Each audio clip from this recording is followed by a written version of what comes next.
하나님께 큰 박수를 올려드리겠습니다. 좌우에 계신 분들과 웃으시며 눈 마주치며 인사할까요? 우리는 한 가족입니다. 사랑하며 축복합니다. 아프리카에 미라클베리 혹은 테이스트베리, 해석하면 맛베리라고 하는 과일이 있다고 합니다. 저렇게 생겼는데요, 빨갛게 아주 탐스럽게 맛있게 보이지 않습니까? 우리가 이 스트로베리나 블루베리, 레드베리, 또 몸에 좋다고 하는 라즈베리 이런 과일은 여러 번 이제 접해보기도 하고 먹어보기도 했는데, 미라클베리는 아마도 들어본 적도 없고 이런 게 있는 줄도 모르신 분들이 대부분일 것입니다. 그런데 왜 이 과일을 미라클베리, 기적의 베리, 또 테이스트베리, 맛베리라고 붙이느냐 하면, 누구든지 일단 이 과일을 먹고 나면 입맛이 바뀌어 버린다는 거예요. 이 미라클베리를 먹고 난 후에는 무엇을 먹든지 맛이 달콤해진다고 합니다. 심지어 이것을 먹고 몇 시간 후에는 아주 신 과일을 먹어도, 심지어 레몬을 먹어도 달콤해진다고 합니다.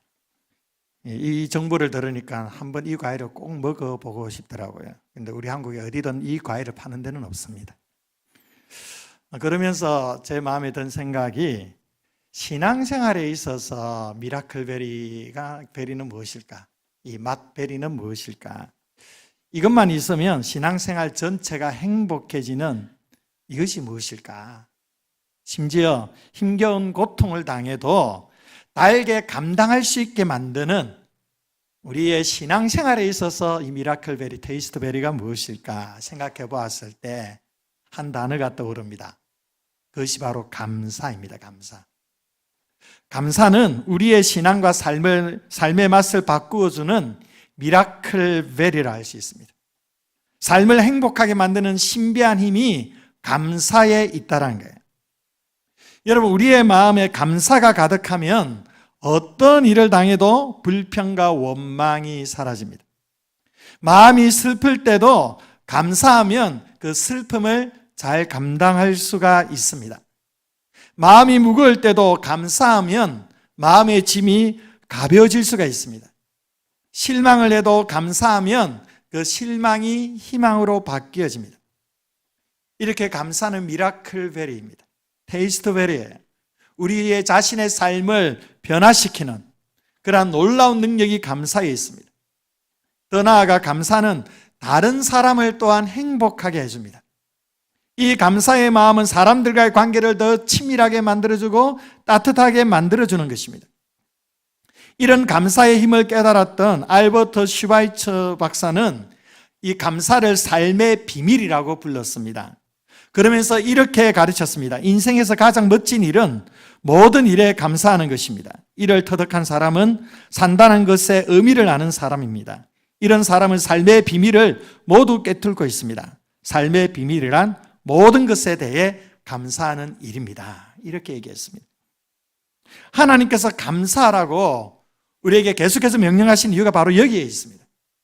사람들이 잘 모르는 삶의 비밀을 터득하기 위해서입니다. 감사하면서 감사의 신비한 힘으로 삶을 보다 풍성하고 또한 행복하게 만들어 가도록 하기 위해서 하나님께서 우리에게 계속해서 감사의 삶을 요구하시는 것이죠. 사랑하는 성도 여러분, 여러분은 범사에 항상 이 감사의 미라클베리, 테이스트베리, 이 맛베리를 먹고 살고 계십니까? 오늘 본문에서 이 감사의 미라클베리를 먹고 하나님의 놀라운 역사를 체험한 한 사람을 소개해 주고 있습니다. 바로 이삭입니다. 이삭은요, 항상 감사의 미라클베리를 먹고 삶을 긍정적으로 해석해내므로 하나님의 더 큰 축복을 경험한 사람입니다. 오늘 본문의 배경은요, 이삭이 그랄 왕 아비멜렉에게 쫓겨서 그랄 골짜기 깊은 곳에 머물게 됐습니다. 이삭의 종들이 그 골짜기에서 우물을 팠습니다. 놀랍게도 우물에서 물이 나왔습니다. 이 당시에 우물은 아무 곳이나 판다고 해서 물이 나오는 것이 아닙니다. 광야, 이 메마른 땅이기 때문이에요. 지금 우리식으로 적용을 해보면 마치 온천이 터져 나오는 것과 동일한 역사입니다. 한마디로 또 로또에 당첨된 그런 사건이라 볼 수가 있는 거죠. 그런데 이를 알게 된 그랄 사람들이 찾아와서 자기네 땅이니까 우리 우물이라고 막 우기면서 그 우물을 빼앗으려 합니다. 얼마나 억울한 일이겠습니까? 그렇게 고생해서 우물을 팠는데 그 우물을 빼앗기게 된다는 것, 정말로 속상하고 억울한 일이죠. 그런데 이삭이 결코 힘이 약한 존재가 아닙니다. 하나님께서 거부가 되게 하셨고 집에 가신들, 그 군사력을 많이 가지고 있었습니다. 싸우면은 얼마든지 이길 수가 있었고 그 우물을 얼마든지 지켜낼 수가 있었습니다. 그런데 이삭은 그냥 양보하고 물렀습니다. 그때 이삭이 그 우물의 이름을 뭐라고 부르냐면 에색이라고 부르죠. 에색. 에색이라는 뜻은 다툼이라는 뜻입니다. 다시 말하면 다툼이 일어나 양보하고 물러섰다라는 걸 표현해 주는 거죠. 그런데 왜 하필 우물 이름을 에색이라고, 다툼이라는 이런 부정적인 이름을 지었을까요? 가슴에 한이 맺혀서 그럴까요? 이 수치를 내가 결코 잊어서는 안 된다. 이를 바닥바닥 가는 그 심정으로 이 부정적인 감정을 에너지로 삼고자 그래서 에색이라는 이름을 붙였을까요? 사람들이 그렇지 않습니까? 좀 억울한 일을 당하고 수치스러운 어떤 사건을 만나게 될 때에 그 시간을 우리가 반드시 기억해야 되겠다. 그래서 달력에 동그라미를 쳐놓든지 아니면 가슴 깊이 각인해 놓지. 내가 이 날은 절대 잊지 못한다. 반드시 갚아주겠다. 반드시 내가 이 부정적인 이 감정을 내 에너지로 삼아서 어떻게 하든지 내가 이 날을 기억해서 갚아내겠다. 이런 감정들을 많이 가지게 되지 않습니까? 이삭이 지금 이런 걸까요? 에색, 다툼이라 지어가지고 내가 이 우물을 다시 빼앗고야 말겠다. 이런 마음으로 에색이라고 지었을까요? 여러분, 그렇지 않다라는 겁니다. 성경의 인물들이 그 지역의 지명의 이름을 붙일 때는 그냥 붙이는 법이 없습니다. 항상 신앙의 고백을 담아서 붙입니다. 야곱이 베델 골짜기에서 홀로 밤을 지새울 때 하나님께서 만나 주셨습니다. 그때 야곱이 그 장소를 하나님의 집이라고 해서 베델이라고 이름을 붙인 것이죠. 이렇게 항상 성경의 지명은 어떤 하나님을 향한 신앙 고백을 담아 짓는 거예요. 이런 점에서 우물의 이름을 에색이라고 지은 것은요, 하나님께 이삭이 감사를 표현한 것이라고 할 수가 있는 겁니다. 내가 이 그랄 사람과 다투어서 얼마든지 우물을 지켜낼 수도 있지만 이 다툼의 마음, 이 복수의 마음을 내려놓고 그랄 사람을 위해 우물을 양보하고 물러설 수 있었음에 대해 감사하는 겁니다. 그러니까 이웃과의 다툼이 아닌 양보를 선택한 것에 대해 감사했다는 거죠. 이런 점에서 이삭은 감사의 미라클 베리를 먹은 사람이라 할 수 있습니다. 그 억울한 마음을 감사를 통해서 긍정적인 마음으로 바꿀 수가 있었다라는 것입니다.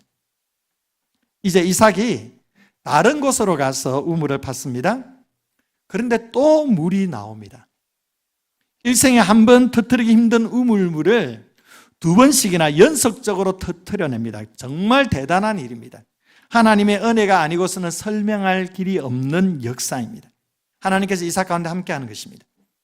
그런데 이번에도 그랄 목자들이 찾아왔습니다.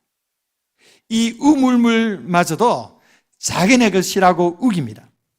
한 번은 참아줬는데 두 번 참을 수가 있겠습니까? 이제 더 이상 밀리면 안 된다.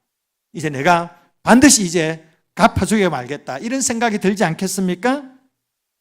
더 크게 다툴 수 있는 상황인데 어떻게 된 건지 이삭은 이번에도 또 물러섭니다.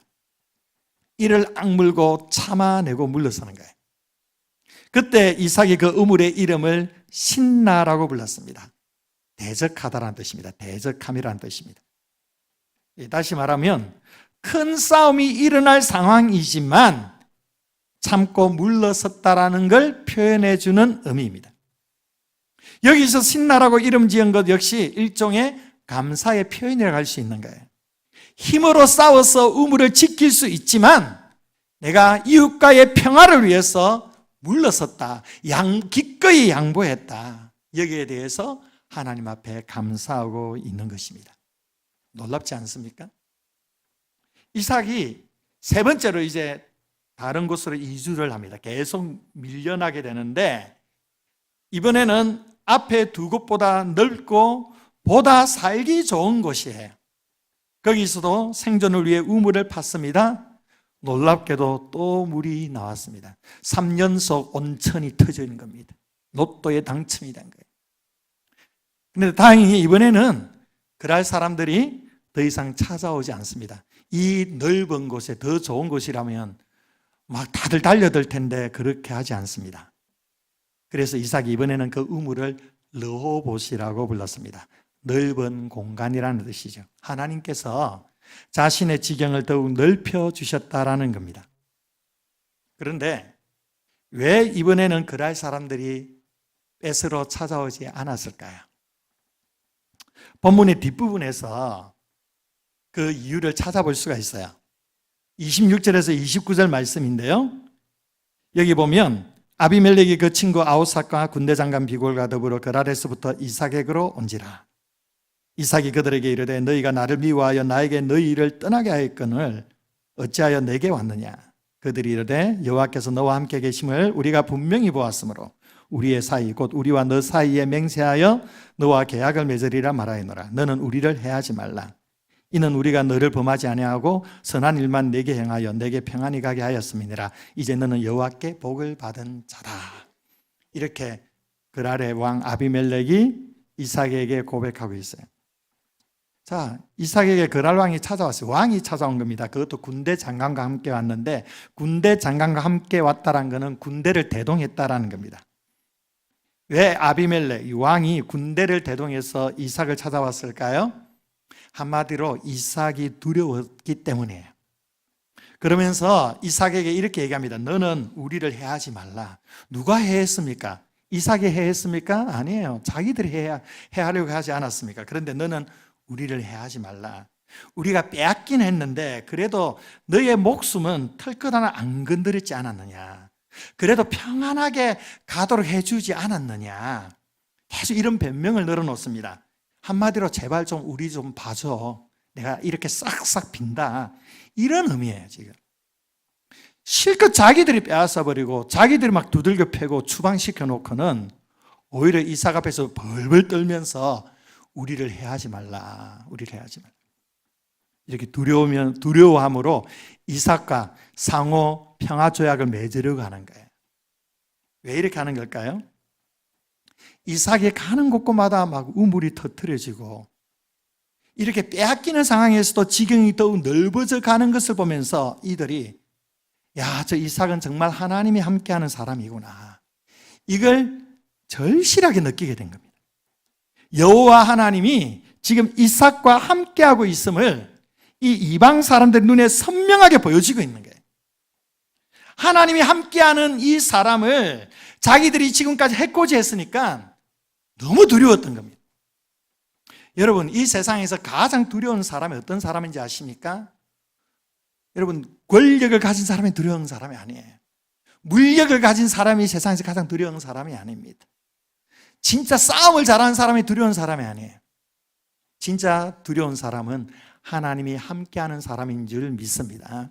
하나님이 함께하는 사람은 세상이 감당할 수가 없는 거예요. 지금 이 아비멜렉과 그 그랄 사람들이 이 하나님의 두려움을 느끼게 된 것입니다. 그래서 이삭이 아무런 해코지 안 하고 복수도 하지 않고 계속해서 양보만 했음에도 불구하고 그 이삭의 존재가 두렵게 다가오는 거예요. 사랑하는 성도 여러분, 하나님은요 빼앗는 자를 통해서 역사하지 않습니다. 오히려 기꺼이 빼앗겨주는 사람을 통하여 하나님은 하나님의 역사를 이루어 가십니다. 여러분, 빼앗으려고 하지 마십시오.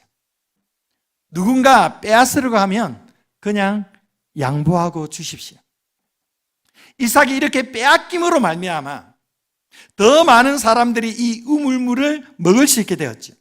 억지로 빼앗긴 것임에도 불구하고 이것을 통해 그랄 사람 모두가 다 함께 공존할 수 있는 은혜를 누리게 되었다라는 거예요. 그리고 궁극적으로 대적들이 이삭의 이 모습을 통해 하나님을 향한 두려움을 가지게 되었다는 것입니다. 이것이 바로 하나님의 역사입니다. 우리는 누군가에게 빼앗기고 양보하는 것을 너무도 싫어합니다. 내가 가진 지위나 내가 가진 영향력이나 내가 가진 특권이나 내가 가진 힘을 스스로 내려놓는 것을 너무도 어려워합니다. 그렇지 않습니까? 다른 사람이 가지고 있는 것을 경쟁해서 빼앗는 한이 있어도 절대 내가 가지고 있는 것은 빼앗기지 않겠다라는 것입니다. 여러분, 그렇게 해서 여러분이 가지고 있는 것을 지켜낼 수 있는 게 아닌 것입니다. 물론 이 말씀이 무조건 다 빼앗겨라 이런 의미에서 드리는 말씀이 아니에요. 또한 다른 사람들에게 억울하게 어떤 재산에 손해를 입고 집을 빼앗기고 뭐 이런 어려움을 받게 될 때에 아무 대책 없이 그냥 다 포기해버려라 이런 의미로 제가 말씀드린 게 아닙니다. 우리의 삶의 태도가 적어도 빼앗는 자의 자리에 서서는 안 된다는 거예요. 차라리 빼앗기고 양보하는 한이 있어도 다른 사람의 것을 빼앗는 인생이 되어서는 안 된다는 것입니다. 우리는 너무 경쟁해서 이기려고 하는 경향이 있습니다. 좀 져도 괜찮습니다. 내가 가지지 못해도 괜찮아요. 다른 사람을 위해, 이웃을 위해 기꺼이 양보하는 자리, 지는 자리에 서는 것은 하나님께서 귀하게 여기십니다. 이것이 하나님의 나라를 이루어가는 그리스도인들의 삶의 모습입니다. 그리스도인들에게는 양보하는 자가 승리자입니다. 지는 자가 이기는 자입니다. 스스로 빼앗기는 자리에, 다른 사람에게 먼저 양보하는 자리에 서는 사람들에게 하나님께서 역사하십니다. 그 사람들을 높여주십니다. 그 사람을 통하여 하나님의 두려움이 나타나게 되는 것입니다.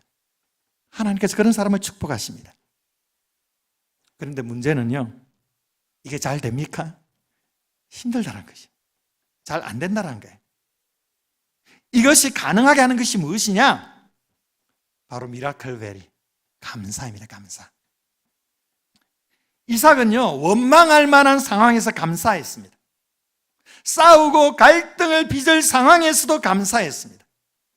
감사하면서 기꺼이 양보하고 물러섰습니다. 그래서 더 큰 감사의 조건을 얻게 되어 더 크게 감사했습니다. 바로 그것이 르호봇의 감사입니다. 이 르호봇의 감사는요, 에색의 감사와 신라의 감사의 결과물인 것입니다. 감사할 수 없는 상황 속에서도 감사하고 그 작은 일에 감사하니까 더 큰 감사거리가 생긴 것입니다. 늘 감사를 표현하며 사니까 더 큰 감사의 조건이 생겨나게 된 것입니다.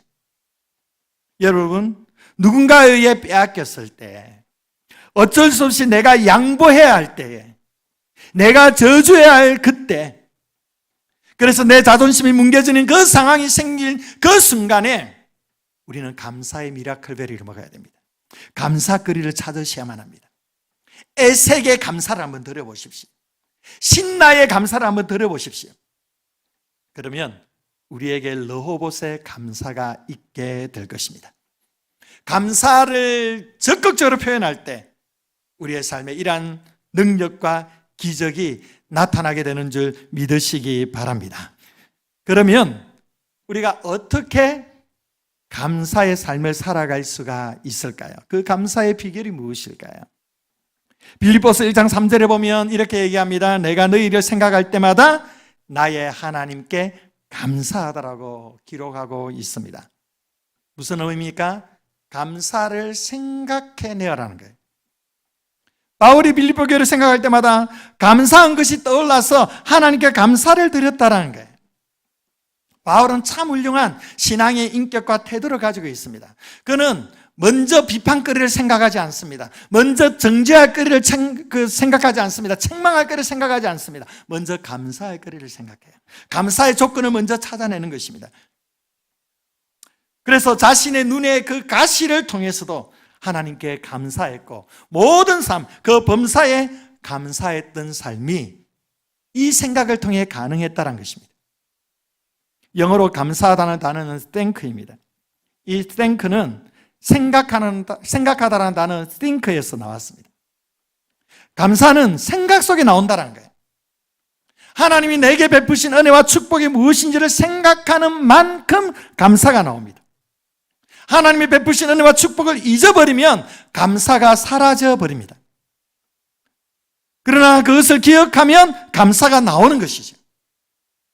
감사하지 못하는 가장 큰 이유는요, 망각에 있습니다. 하나님의 은혜를 망각해버리는 겁니다.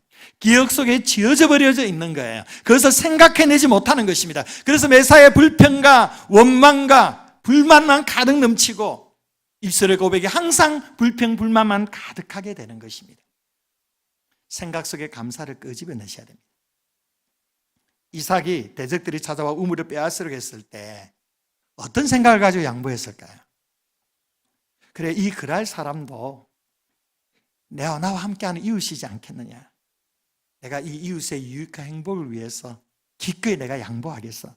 기꺼이 이 우물을 포기하겠어. 내가 다른 데 가서 또 우물을 파면 되지 뭐. 하나님께서 나와 가문을 기억하시는데, 하나님이 나의 삶을 축복하시는데 내가 양보 못할 게 뭐가 있어. 바로 이런 생각을 가졌다는 거예요. 이렇게 할 수 있었던 이유는 바로 하나님께서 이삭이 가는 곳곳마다 복을 주셨다는 것을 이삭이 너무도 잘 알고 있었기 때문이죠. 그리고 그 복을 나누어 주는 것이 축복이라는 것을 그가 발견했기 때문입니다. 여러분, 우리가 감사할 거리를 생각하면 얼마든지 부정적인 상황에서도 감사할 수가 있습니다. 어떤 사람이 뜻밖의 행제를 했습니다. 먼 친척이 세상을 떠나면서 자기에게 5억을 유산으로 남겨준 것입니다. 그 다음 해에는 부모님이 돌아가셨는데 유산으로 10억을 받게 됩니다. 그런데 또 그 다음 해에 홀로 사시던 고모가 돌아가시면서 자기에게 2억을 주라고 유언을 남기셨습니다. 불과 3년 사이에 무려 17억이라는 거금을 받게 된 거죠. 그런데 그 다음 해에 이 사람의 표정이 어둡습니다. 주변 사람들이 이상해서 물었습니다. 왜 그렇게 큰 횡재를 해놓고도 표정이 왜 그렇게 어두운가요? 그 사람이 이렇게 답했습니다. 글쎄, 금년에는 아무도 돌아가시지가 않네요 라고 얘기를 했다고 합니다. 예, 그렇습니다. 자기가 받은 그 은혜나 선물을 당연하게 생각해버리면 그때부터 감사는 멈추어져 버립니다. 그리고 늘 받을 것을 생각하게 되면 그때도 감사가 멈추어져 버립니다. 받으면 감사하고 안 받으면 불평이 나오는 거예요. 감사는요, 지금껏 받은 것이 은혜임을 생각하는 데서부터 시작됩니다. 깊이 생각하지 않으면 원망과 불평이 나올 수밖에 없습니다. 그러나 믿음으로 깊이 생각해 보면 감사할 수밖에 없는 겁니다. 우리는 감사할 것을 먼저 생각해야 합니다. 여러분의 생각 속에 감사를 계속 끄집어내십시오.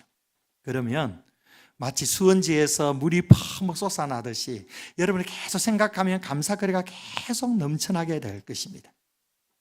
이삭의 감사는 바로 이 생각 속에 나왔다라는 겁니다.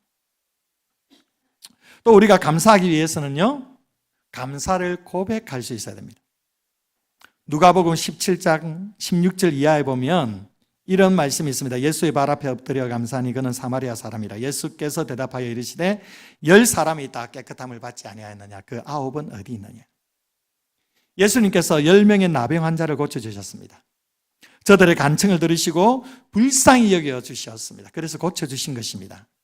그러나 그들 중에 한 사람만, 그것도 사마리아인이 예수님께 와서 감사를 고백합니다.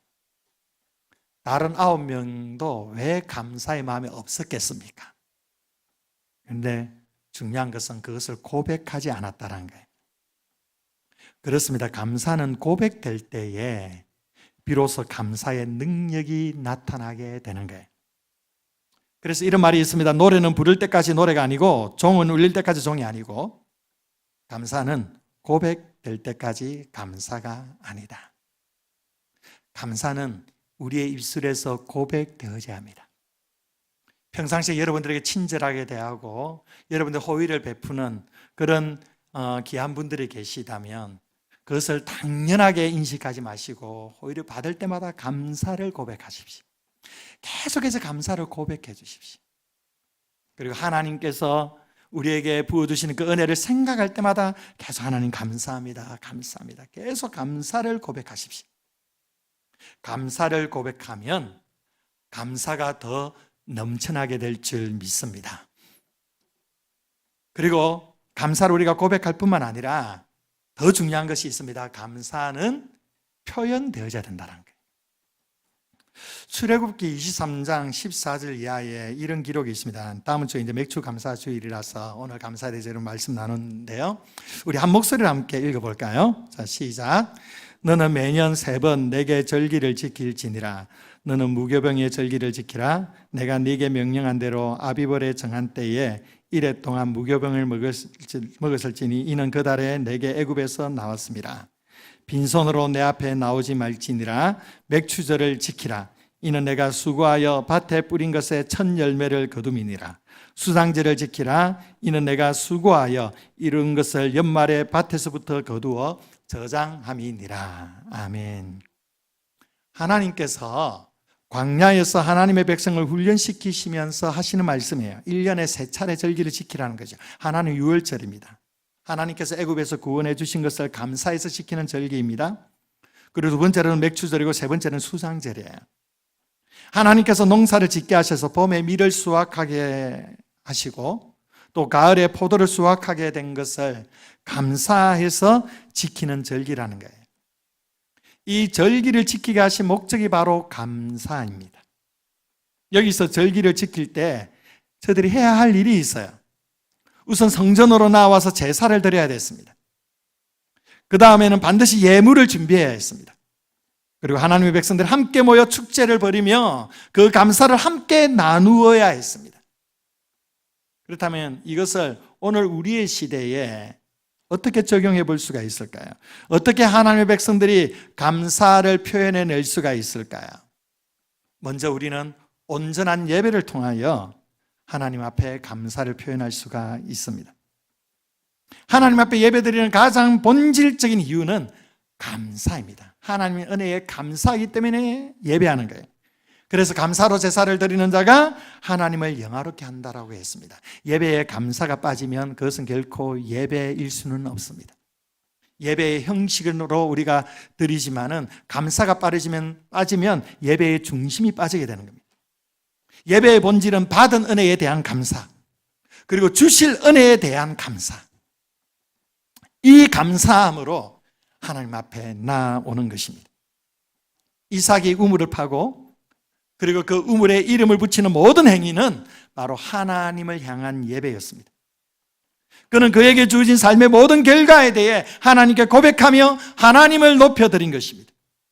그가 이렇게 가는 곳곳마다 예배하는 그 예배 가운데 하나님께서는 에색을 넘게 하시고 신나를 이기게 하시고 러봇으로 그의 삶의 지경을 넓혀주신 것입니다. 하나님께서는 감사함으로 예배하는 백성들을 반드시 축복해 주시는 줄 믿으시기 바랍니다. 여러분, 한 번의 예배를 드리더라도 정말로 마음과 정성을 다해 예배할 수 있기를 바랍니다. 오늘 드리는 이 예배가 내 인생의 마지막 예배일 수 있음을 우리가 기억하면서 하나님 앞에 온전히 예배하시길 바랍니다. 뜨겁게 찬양하고 간절하게 기도하며 사모하는 그 마음으로 말씀을 대하십시오. 간절하게 그 말씀을 받으십시오. 하나님께서는 예배 가운데 여러분들을 만나 주실 줄 믿습니다. 또한 우리는 온전한 드림을 통하여 감사를 표현할 수가 있습니다. 하나님께서 맥추절에 빈손으로 내 앞에 나오지 말라라고 했습니다. 그러면서 여호와께서 주신 복을 따라 그 힘대로 드리라고 하셨습니다. 그래서 맥추절에는요, 처음 익은 열매로 떡 2덩이를 만들어 소제로 드립니다. 그리고 수송아지 2마리와 수양 1마리와 1년 된 수양 7마리로 번제를 드렸습니다. 그리고 수련소 1마리로 속죄제를 드리고 화목제도 드렸습니다. 하나님께서 왜 물질을 드리라고 하시는 걸까요? 하나님이 궁해서 그렇습니까? 물질이 아쉬워서 그렇습니까? 아닙니다. 시편 50편 10절 말씀처럼 삼림의 짐승과 천산의 생축이다 하나님의 것이고 세계와 거기 충만한 것이다 하나님의 것입니다. 하나님께서 우리에게 물질을 드리러 가신 것은 물질이 아쉬워서 그런 게 아닙니다. 물질 면에서 하나님과 구체적으로 축복과 감사의 관계를 맺어가면서 그 물질을 통하여 하나님께서 우리의 삶을 축복해 주시고자 하기 위함인 것입니다. 그래서 바울 사도는요, 물질로 하나님을 섬기면 잘 된다는 것을 씨 뿌리는 원리로 설명을 했어요. 고린도후서 9장 6절에서 8절에 이렇게 기록합니다. 우리 함께 읽어봅니다. 시작. 이것이 곧 적게 심는 자는 적게 거두고 많이 심는 자는 많이 거둔다 하는 말이로다. 각각 그 마음에 정한 대로 할 것이요 인색함으로나 억지로 하지 말지니 하나님은 즐겨내는 자를 사랑하시느니라. 하나님이 능히 모든 은혜를 너희에게 넘치게 하시나니 이는 너희로 모든 일에 항상 모든 것이 넉넉하여 모든 착한 일을 넘치게 하게 하려 하심이라. 아멘. 여러분, 우리가 어느 정도로 그 물질의 감사를 표현해야 할까요? 교회에 처음 나오는 새신자의 경우에는 이 부분에 대해서 전혀 부담을 느끼실 필요가 없습니다. 부담 느끼지 않으셔도 돼요. 그러나 기존 직분자들과 성도들의 경우 특별 감사헌금의 규모를 구체적으로 계획할 수 있기를 바랍니다. 송구 영신예배, 부활절, 맥주감사절, 추수감사절, 성탄절 이렇게 연호에 특별 감사헌금을 드릴 때에 자원해서 형편대로 하는 것입니다. 그러나 적게 심는 자는 적게 거두고 많이 심는 자는 많이 거둔다는 이 말씀을 기억하면서 주님께서 우리에게 주실 축복을 믿고 바라보면서 최선을 다해 헌금할 수 있기를 바랍니다. 헌금에 대해서 설교하면 별로 아멘을 안 해요. 하나님께 드리는 데 있어서 인간의 심리는 어떠한지 아십니까? 어떤 학생이 항상 주일학교에 갈 때에 동전 2개를 가지고 갑니다. 하나는 자기가 쓸 동전, 다른 하나는 하나님께 헌금할 동전이에요. 그런데 어느 날 동전 2개 중 1개가 손에서 떨어져 가지고 또르르 수채 구멍으로 쏙 들어가 버렸습니다. 그때 이 학생이 뭐라고 했을까요? 아이고, 내가 쓸 돈을 수채 구멍에 빠뜨렸구나, 이렇게 얘기했을까요? 아니죠. 아이고, 저거 헌금할 돈인데 어떡하노?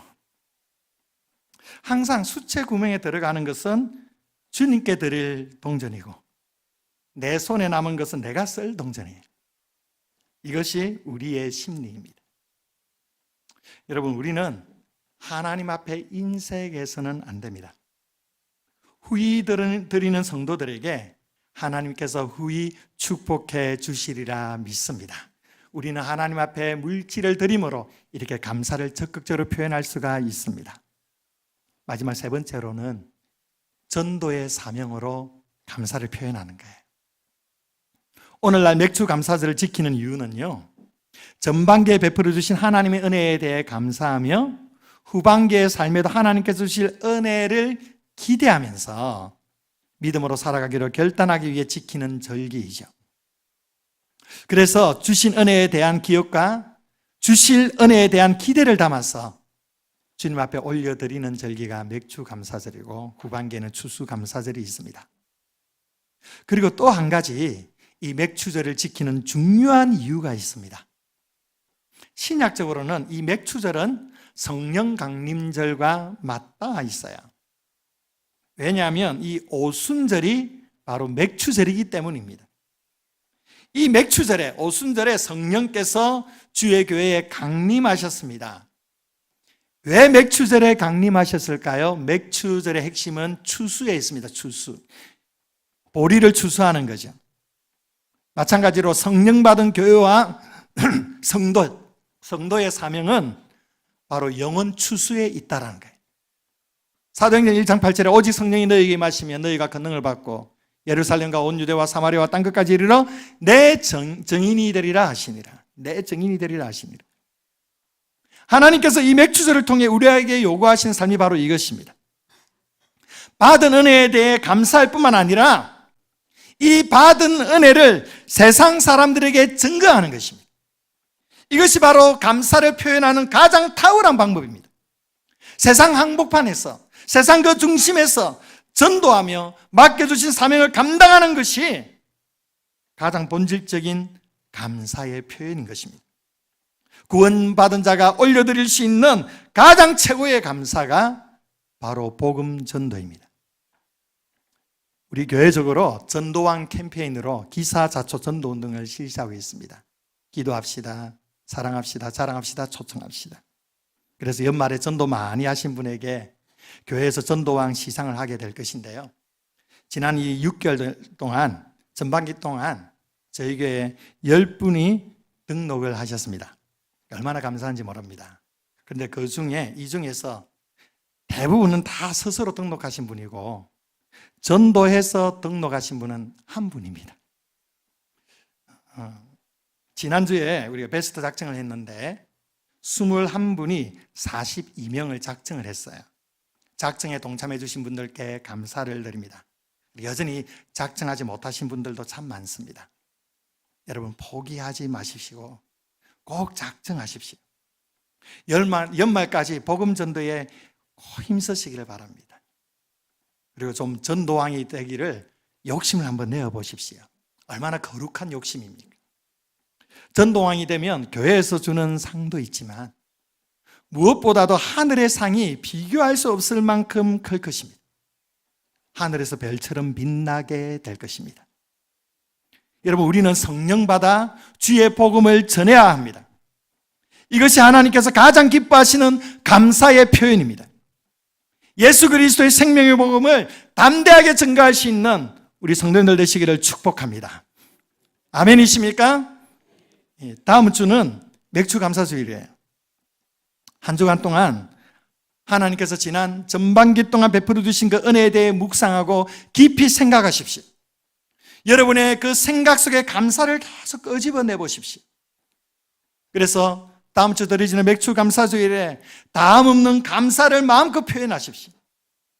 전심으로 하나님께 예배하며 다음 없는 감사의 힘으로 올려드리면서 무엇보다도 주의 복음 사명을 힘써 감당하시는 가운데 이삭처럼 에색의 감사를 지나고 신나의 감사를 지나고 러브에서의 감사로 여러분의 삶의 지경이 더욱더 넓어져 가는 복된 은혜가 있기를 주의 이름으로 축원드립니다. 기도하겠습니다. 좋으신 아버지 하나님, 은혜와 사랑을 진심으로 감사드립니다.